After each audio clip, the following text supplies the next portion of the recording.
નમસ્કાર, હું પરસોત્તમ મૈરપરા પરિવાર ફાર્મમાં આપ સૌનું હાર્દિક સ્વાગત કરું છું. મિત્રો, આજે આપણે વરધારા વિશે વાત કરીશું, જેનું બીજું નામ છે સમુદ્ર શોક. અને અમે જ્યારે નાના હતા ત્યારે ગામડામાં લોકોને જ્યારે મૂંઢિયા ગુમડા થાય ત્યારે હમદરહોનું પાન આપો એવું કહેતા હતા. આમ તો અલ્ટ્રા હાઈ ડેન્સિટી મેંગો ફાર્મિંગને લગતા કેટલા બધા પ્રશ્નો છે અને એમના માટેનો આજે સ્પેશિયલ વિડીયો બનાવવાનો હતો, પરંતુ પ્રાકૃતિક ખેતી ગુજરાતના ગ્રુપની અંદર સાંજે એક મેસેજ આવ્યો કે ભાઈ મૂંઢિયું ગુમડું થયું છે, 4-5 દિવસથી આ પાકતું નથી અને અસહ્ય વેદના થાય છે. મિત્રો, મૂંઢિયા ગુમડાની વેદના એટલી અસહ્ય હોય છે કે ઘણી વખત એને ઓપરેશન કરી અને એટલે કે ચેકો મારીને કાઢવું પડતું હોય છે.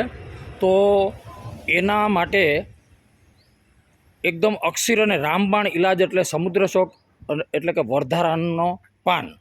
તો ધ્યાનથી વિડીયો જોજો, છેલ્લે સુધી જોજો, અને ગમે તો લાઈક કરજો, ના ગમે તો ડિસલાઈક કરજો, પરંતુ શેર જરૂર કરજો તમારા મિત્રોને ગ્રુપમાં, જેથી કરીને કોઈ એક વ્યક્તિને પણ આનાથી ફાયદો થાય તો પણ મારો આ વિડીયો બનાવવાનો હેતુ સાર્થક થાય.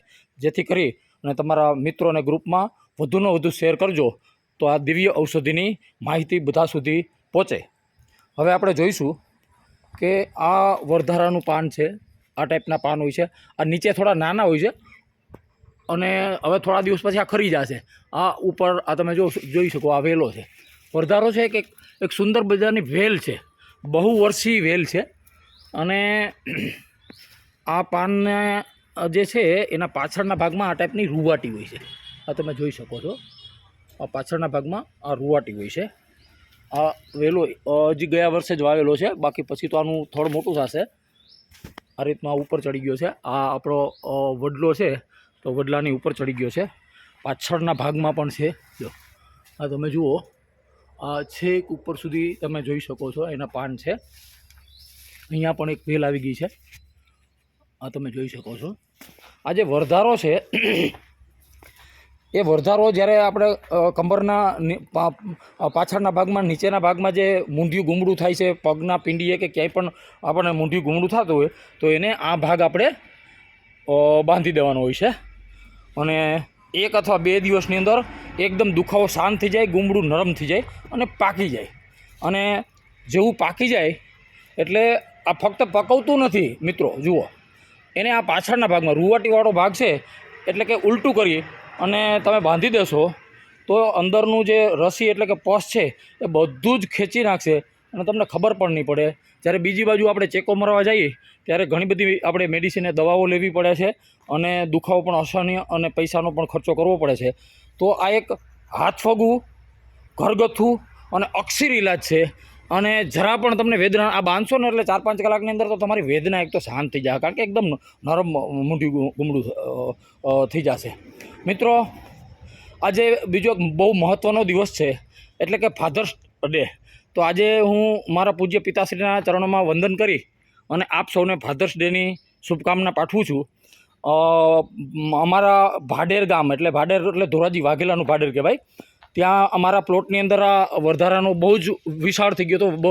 વર્ષો થઈ ગયા હતા વરધારો એટલે કે સમુદ્ર શોકનો વેલો. અને ગામમાંથી કોઈને પણ મૂંઢિયું ગુમડું થાય ત્યારે લોકો કહેતા કે વલ્લભ બાપા હમદરહોનું પાન આપો.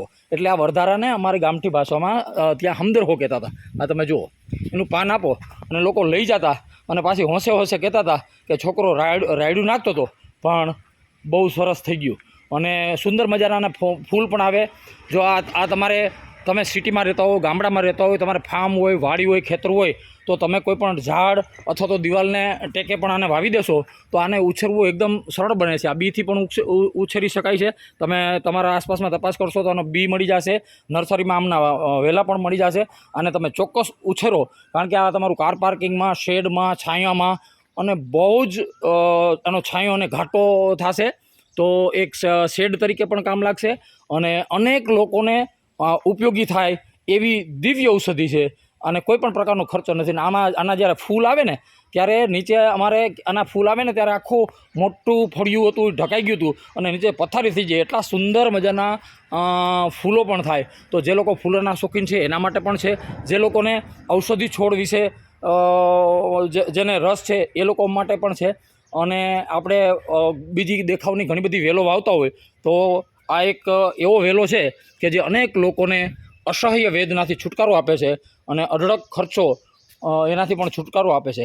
મિત્રો, આ રહી વર્ધાની માહિતી. ફરી પાછા તમે જોઈ લેજો. આ બાજુ બાંધશો, ગુમડું પાકીને નરમ થઈ જશે અને નરમ થયા પછી બીજે દિવસે આ બાજુ બેસશો એટલે અંદરથી બધું જ રસી ખેંચી કાઢશે. આ રીતની દાંડલી, આ રીતનો આ વેલો છે. બસ આજના દિવસે આટલું જ. તમારે ત્યાં વધારો હોય તો તમે પણ કોમેન્ટ કરજો, અથવા તો તમે આનો ઉપયોગ કર્યો હોય તો તમને જે પરિણામ મળ્યા છે એ કોમેન્ટ કરીને જણાવજો. અને મિત્રો અને ગ્રુપમાં શેર કરજો જેથી વધુમાં વધુ લોકો સુધી આ દિવ્ય ઔષધિની માહિતી પહોંચે. આજના દિવસે ફક્ત આટલું જ.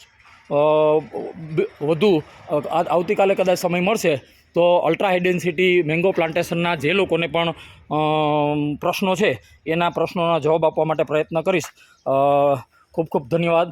જય હિન્દ, જય ભારત, જય શ્રી કૃષ્ણ.